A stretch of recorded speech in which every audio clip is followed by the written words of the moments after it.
નમસ્કાર મિત્રો, ફરી એકવાર હાર્દિક સ્વાગત છે મિત્રો તમારું અમારા આજના નવા વિડીયોમાં। 27 ઓગસ્ટ બુધવારના રોજ ભાદરવા માસની ગણેશ ચતુર્થીના દિવસે માત્ર આ 2 દીવાનો ઉપાય અવશ્ય કરી લેજો। જીવનમાં જે ધાર્યું નહીં હોય તે કામ થઈ જશે। તમારી દરેક મનોકામના ગણેશજી જલ્દી જ પૂર્ણ કરી દેશે। નમસ્કાર મિત્રો, આજના આ ગણેશ ચતુર્થીના વિડીયોમાં આપ સૌનું હાર્દિક સ્વાગત છે। મિત્રો, ભાદરવા મહિનાની ગણેશ ચતુર્થીના દિવસે આ ઉપાય કરી લેજો, કેમ કે આમ કરવાથી તમારા ઘરમાં સુખ સમૃદ્ધિ ચોક્કસ આવવા લાગશે। મિત્રો, ભાદરવા મહિનાની સંકટ ચતુર્થી 27 ઓગસ્ટ 2025 બુધવારના દિવસે છે। મિત્રો, શિવ મહાપુરાણની કથામાં ગણેશ ચતુર્થીના દિવસે 2 દીવા પ્રગટાવવાનો એક ખાસ ઉપાય જણાવવામાં આવેલ છે। જ્યારે તમારી પાસે પૈસાની કમી હોય અને તમને ક્યાંયથી પૈસા ન મળતા હોય, એવા સમયે તમને જીવનમાં ચારે તરફથી મુશ્કેલી અને મુસીબત આવતી હોય એવું લાગે છે, અને જો એમાંથી છુટકારો મેળવવાનો કોઈ માર્ગ ન હોય તો 27 ઓગસ્ટ 2025 બુધવારે ગણેશ ચતુર્થીના દિવસે માત્ર 2 દીવાઓથી આ ઉપાય અવશ્ય કરો, જેથી દરેક ઈચ્છા પૂર્ણ થાય। તમને બધા દોષોથી મુક્તિ મળશે અને તમને એટલી બધી સંપત્તિ મળશે કે તમે તેને સંભાળી શકશો નહીં। માતા લક્ષ્મીજી અને મહાદેવજીના આશીર્વાદથી આખું વર્ષ ધનનો વરસાદ વરસતો રહેશે। તો મિત્રો, ચાલો માહિતીની શરૂઆત કરીએ તે પહેલાં અમારી નમ્ર વિનંતી છે કે જો તમે વિડીયોને લાઈક નથી કર્યો તો તે વિડીયોને લાઈક કરી અમારી ચેનલને સબસ્ક્રાઈબ કરી દેજો। સાથે કોમેન્ટ બોક્સમાં જય ગણપતિ બાપા અવશ્ય લખી દેજો। તો ચાલો શરૂ કરીએ। મિત્રો, જેમ તમે બધા જાણો છો કે ભાદરવા મહિનાની ગણેશ ચતુર્થી 27 ઓગસ્ટ 2025 એટલે કે બુધવારના રોજ આવી રહી છે, અને મિત્રો આ તિથિ ભાદરવા મહિનામાં આવતી સૌથી મોટી તિથિ અને ભાદરવા મહિનાની પહેલી ચતુર્થીની તિથિ છે, કારણ કે તે બુધવારે પડી રહી છે। આપણા હિન્દુ ધર્મમાં તેનું ખૂબ જ મોટું અને વિશેષ મહત્ત્વ છે। જો તમને ક્યારેય તક મળે અને ભાદરવા મહિનાની ગણેશ ચતુર્થી તિથિ બુધવારે આવે તો તમારે ચોક્કસપણે ફક્ત 2 દીવાઓનો ઉપાય કરવો જોઈએ, કારણ કે આ 2 તિથિઓનો સંયોગ ખૂબ જ ભાગ્યશાળી બને છે। આ સાથે મિત્રો, જો તમે 2 દીવાઓનો ઉપાય યોગ્ય સમયે અને યોગ્ય રીતે કરો છો, જે પ્રાચીન કાળનો એક મહાન ઉપાય છે। જો વિશ્વાસ કરો મિત્રો, મહાદેવજીના આશીર્વાદથી તમને તમારા જીવનના કોઈ પણ મોટા દુઃખમાંથી મુક્તિ મળશે। તમારી ઈચ્છા ગમે તે હોય, ધારો કે તમે નોકરી માટે તૈયારી કરી રહ્યા છો તો તમને નોકરી મળશે, તમારો ધંધો બંધ થયેલો ધંધો શરૂ થશે, અને મિત્રો તમને લાંબા સમયથી પરેશાન કરી રહેલા રોગમાંથી રાહત મળશે। તમારા જીવનમાં પૈસા આવવા લાગશે, તમારા જીવનમાં પૈસા કમાવાના નવા રસ્તા ખુલશે, અને વિશ્વાસ કરો મિત્રો, પછી તમારે કોઈ પણ પ્રકારની સમસ્યાનો સામનો કરવો પડશે નહીં। એટલા માટે મિત્રો, 27 ઓગસ્ટ બુધવાર ગણેશ ચતુર્થીના દિવસે તમારે આ ઉપાય અજમાવવો જ જોઈએ।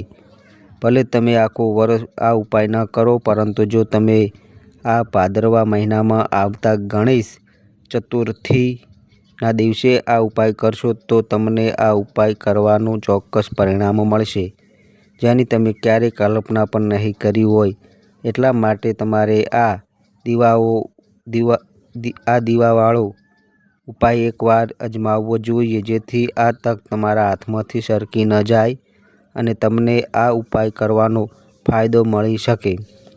મિત્રો, શિવ મહાપુરાણની કથામાં ઉપાય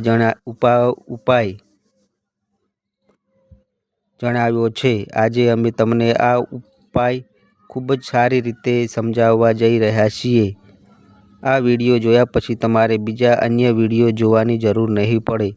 તો મિત્રો, આ ઉપાય કેવી રીતે કરવો, ક્યારે કરવો, ક્યાં કરવો, કોને કરવો, આ ઉપાય કઈ રીતે કરતી વખતે કઈ ભૂલો ન કરવી જોઈએ અને કઈ બાબતોનું ખાસ ધ્યાન રાખવું જોઈએ, એ બધી જ માહિતી આ વિડીયો દ્વારા તમારા સુધી પહોંચાડીશું. તો ચાલો હવે ઉપાયની શરૂઆત કરીએ. મિત્રો, તમારા લાભ માટે, તમારી મુશ્કેલીઓ સમાપ્ત કરવા માટે આ વિડીયોને અંત સુધી જરૂર સાંભળજો. મિત્રો, 27 ઓગસ્ટ બુધવારે ગણેશ ચતુર્થીનો દિવસ ખૂબ જ ખાસ છે, ખૂબ જ મહત્વપૂર્ણ છે. એવું જોવામાં આવ્યું છે કે ક્યારેક મોટી પૂજાપાઠ અને ધાર્મિક વિધિઓથી જે ઈચ્છાઓ પૂર્ણ થતી નથી, તે 27 ઓગસ્ટ બુધવારે ગણેશ ચતુર્થીના દિવસે એક નાનો ઉપાય કરવાથી પૂર્ણ થાય છે. હવે આપણે સમજીએ છીએ કે આ ઉપાય ક્યારે કરવો જોઈએ. ભાદરવા મહિનાના બુધવારે આ 2 દીવાનો ઉપાય કયા સમયે કરવો જોઈએ? તો જુઓ, આ ઉપાય કરવાનો સમય સવારનો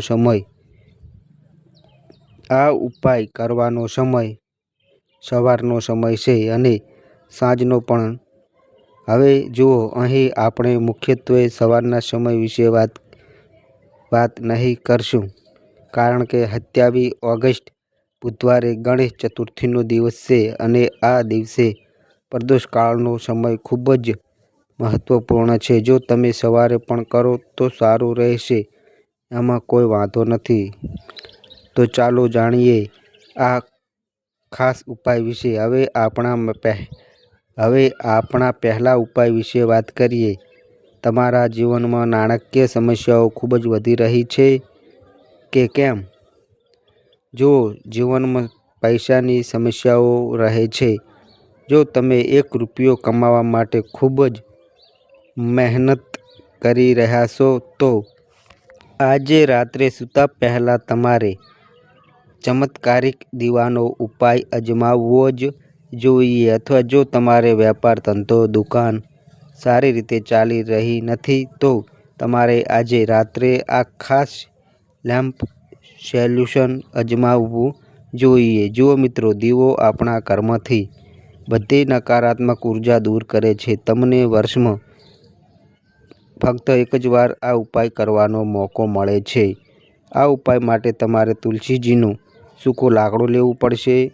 મિત્રો, જો તમારી પાસે જૂનું તુલસીજીનું લાકડું હોય તો તમે તેને લઈ શકો છો, અને જો તમારા ઘરમાં તુલસીજીનું લાકડું સુકાઈ ગયું હોય તો તમે તેને તોડીને તેનો ઉપયોગ કરી શકો છો. પરંતુ તમારે ધ્યાનમાં રાખવું જોઈએ કે સૂર્યાસ્ત પહેલાં તમારે આ તુલસીનું લાકડું તોડવું જોઈએ.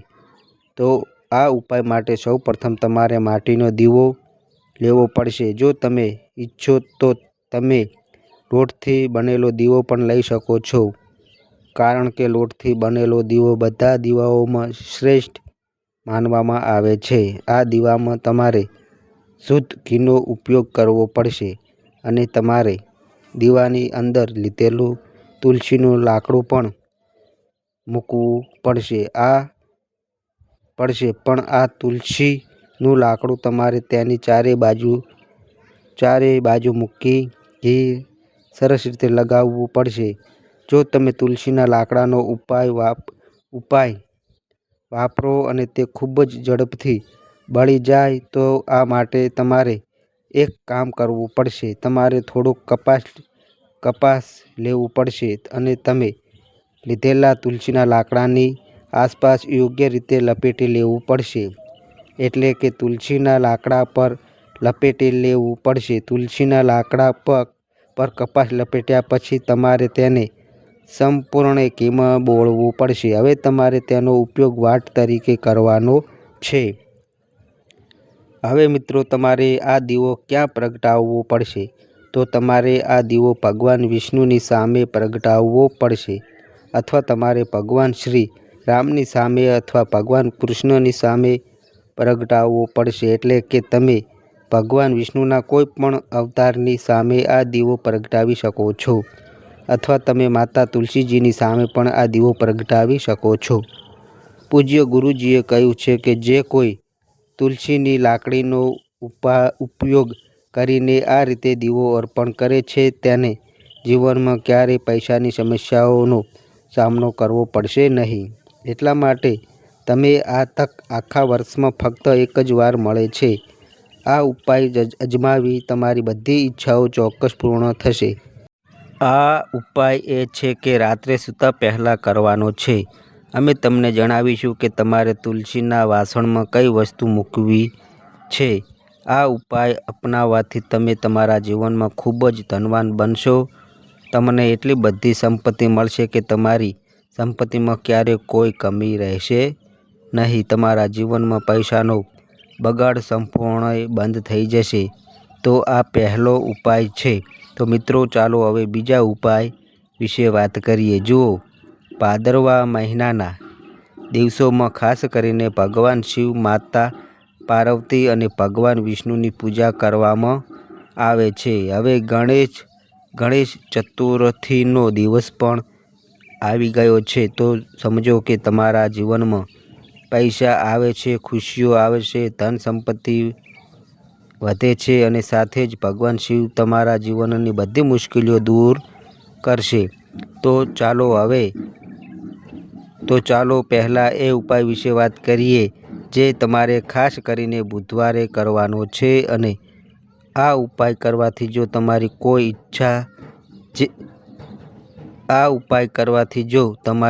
ઈચ્છા જે હજુ અધૂરી છે તે પૂર્ણ ન થઈ રહી હોય તો તમારી સૌથી મોટી ઈચ્છા પણ પૂર્ણ થાય છે. જ્યારે તમે ગણેશ ચતુર્થીના દિવસે આ પહેલો ઉપાય કરો છો ત્યારે તમે બધા જાણો છો કે તુલસીના પાન શ્રી હરિવિષ્ણુને સૌથી પ્રિય છે. તુલસી માતા વિના શ્રી હરિવિષ્ણુ અધૂરા છે અને તુલસીના પાન વિના શ્રી હરિવિષ્ણુને અર્પણ અધૂરું છે. હવે શ્રી હરિવિષ્ણુને પ્રસન્ન કરીને તમે તમારી કોઈ પણ ઈચ્છા પૂર્ણ કરી શકો છો. કારણ કે જો શ્રી હરિવિષ્ણુ પ્રસન્ન થશે તો તમારી કોઈ પણ ઈચ્છા અધૂરી રહેશે નહીં. તો તમારે 5 તુલસીના પાન લેવા પડશે.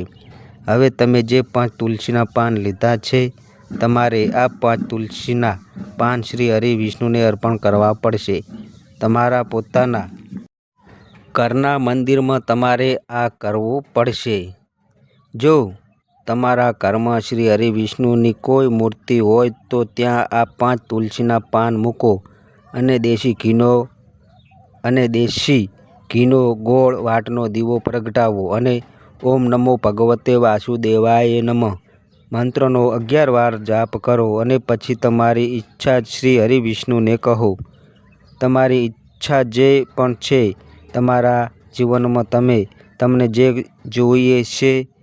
જો ખૂબ ગરીબી હોય તો તમે તમારા ઘરમાંથી ગરીબી દૂર કરવા માગો છો, અથવા તમારી સંપત્તિ વધતી નથી, તમે ઈચ્છો છો કે તમારી સંપત્તિ વધે, અથવા તમારા ઘરમાં બિનજરૂરી ખર્ચાઓનો ભરાવો થાય, પૈસા તમારી પાસે ટકતા નથી, તમે ઈચ્છો છો કે પૈસા તમારી પાસે રહે, અથવા ઘરમાં કોઈ ખૂબ બીમાર હોય, અથવા કોઈ લગ્ન કરવા અક્ષમક હોય, તો તમારી જે પણ ઈચ્છા હોય તે શ્રી હરિવિષ્ણુને એકવાર કહો. કારણ કે બુધવાર પણ આ દિવસે જ છે અને તે 7 વર્ષનો સૌથી લાંબો દિવસ છે. આ દિવસ એટલો શુભ છે કે તમે શ્રી હરિવિષ્ણુ પાસેથી જે કાંઈ પણ માગો છો, તમને જે કાંઈ પણ કહો છો તે તમારી ઈચ્છા ખૂબ જ ઝડપી પૂર્ણ કરશે. અને જે લોકો કહે છે કે પૈસા ઘરમાં આવે છે પણ તે ટકતા નથી અને પૈસા વધતા નથી, તેમને પણ ખાસ કરીને ગણેશ ચતુર્થીના દિવસે આ ત્રીજો ઉપાય અજમાવવો જોઈએ. આ ઉપાય દેવી લક્ષ્મીના કાયમી નિવાસ માટે છે.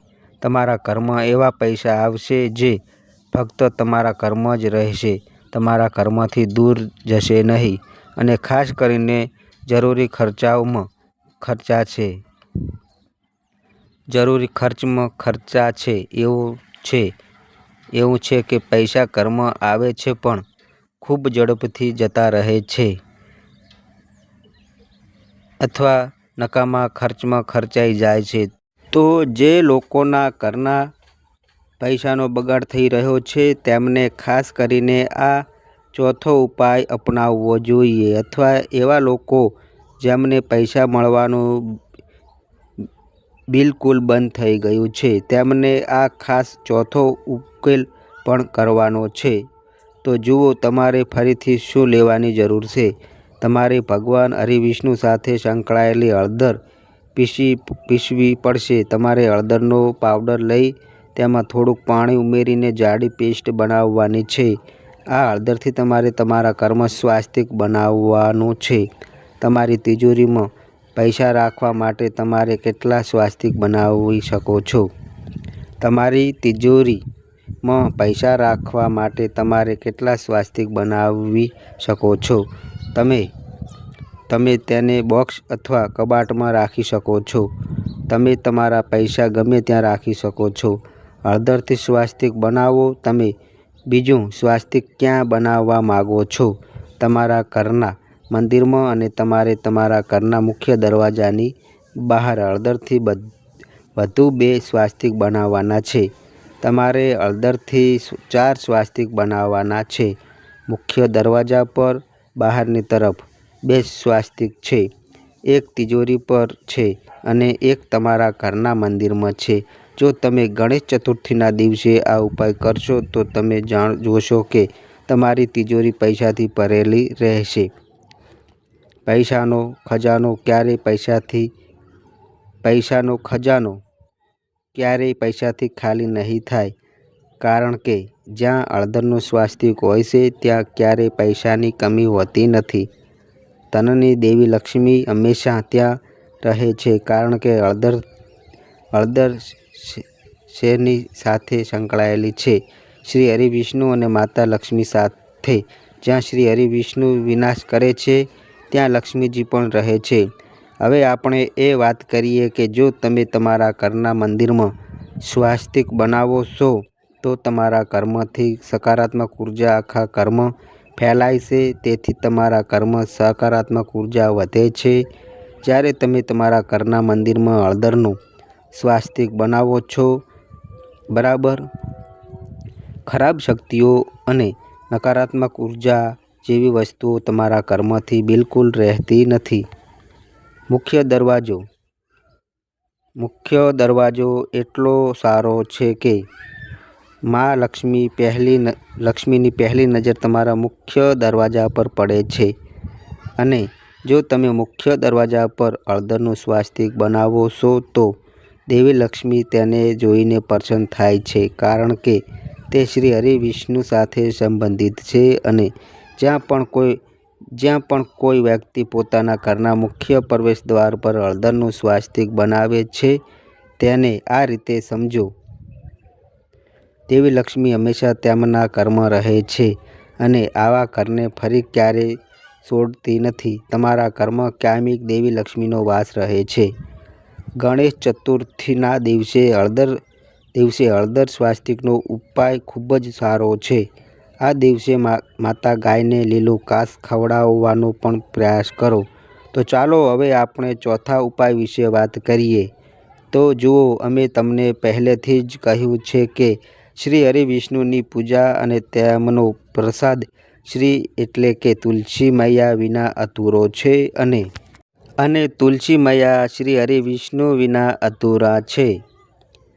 તો જુઓ, જ્યારે પણ તમે તુલસીનો કોઈ પણ ઉપાય કરો છો ત્યારે તમે સીધા ભગવાન હરિવિષ્ણુને પ્રસન્ન કરો છો.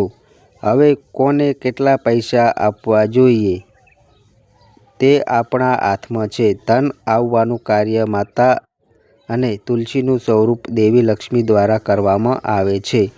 માતા તુલસી લક્ષ્મીનું સ્વરૂપ છે. અહીં તમારે શ્રી હરિવિષ્ણુ સાથે સંકળાયેલી હળદર લેવાની છે. તે તમારા ગુરુ ગ્રહ સાથે સંબંધિત છે. તે તમારી કુંડળીમાં ગુરુ ગ્રહને મજબૂત બનાવે છે. તે સુખ અને સૌભાગ્ય આકર્ષવાનું કામ કરે છે. તે સંપત્તિ વધારવાનું કામ કરે છે. તો તમારે એક ચપટી વાટેલી હળદર લેવી પડશે અને તમારે આ પીસેલી સૂકી હળદરને તમારા તુલસીના છોડને જે વાસણમાં વાવ્યો છે તેમાં યોગ્ય રીતે ભેળવવી પડશે અને ઓમ નમો ભગવતે વાસુદેવાય નમઃનો જાપ કરવો જોઈએ. આ જાપ ઓછામાં ઓછું 11 વાર કરવો જોઈએ. તમારે આ મંત્રનો જાપ કરતા રહેવું પડશે અને તુલસીના છોડ પર હળદરનો પાવડર હળવેથી છાંટો. જે વ્યક્તિ ગણેશ ચતુર્થીના દિવસે આ ઉપાય અપનાવે છે, આ વાત સમજો કે તે તમારા જીવનમાંથી નહીં અહીં પણ આવનારી 7 પેઢીઓના જીવનમાંથી ગરીબી દૂર કરે છે. કારણ કે હળદર સામાન્ય નથી. હળદર એટલી અદ્ભુત છે કે તે રાતોરાત તમારા જીવનમાં અજાયબીઓ લાવી શકે છે. તમે જોયું જ હશે કે જ્યારે પણ કોઈ લગ્ન થાય છે ત્યારે આપણે જે પણ શુભ કાર્ય કરીએ છીએ તેમાં હળદરનો ઉપયોગ ચોક્કસ કરીએ છીએ. ત્યારે આપણે હળદરથી સ્વાસ્તિકનું નિર્માણ કરીએ છીએ. જો તમે કોઈ શુભ કાર્ય કરવા જઈ રહ્યા છો તો તેમાં હળદર લો અને હળદર તમારા ગુરુ ગ્રહને મજબૂત બનાવે છે. જો કુંડળીમાં ક્યાંક ગુરુ બળવાન હોય તો તમારે આને શ્રેષ્ઠ ઉપાય માનવો જોઈએ. આ ખૂબ જ સારો ઉપાય છે. જો તમે તુલસીના વાસણમાં એક ચપટી વાટેલી હળદર નાખો તો આ ખૂબ જ સારો ઉપાય છે. તમારે આ ઉપાય અજમાવવો જોઈએ. આ ગણેશ ચતુર્થીનો દિવસ છે અને વર્ષનો સૌથી મોટો દિવસ છે. તો આ ઉપાય કરવાથી શ્રી હરિ, વિષ્ણુ અને મહાદેવ ફક્ત તમારાથી પ્રસન્ન જ નહીં થાય, તેઓ તમારાથી એટલા ખુશ થઈ જશે કે તેઓ ક્યારેય તમારા જીવનમાં ગરીબી અને દુઃખ આવવા દેતા નથી. તો મિત્રો, આ માહિતી પસંદ આવી હોય તો વિડીયોને લાઈક કરજો, કોમેન્ટ કરજો, વિડીયોને આગળ શેર કરજો અને ચેનલ પર નવા આવ્યા હોય તો મિત્રો ચેનલને સબસ્ક્રાઈબ કરી દો. તો બસ મિત્રો, આજે આટલો. ફરી મળીએ એક નવા વિડીયો સાથે. ત્યાં સુધી બધાય મિત્રોને હર હર મહાદેવ.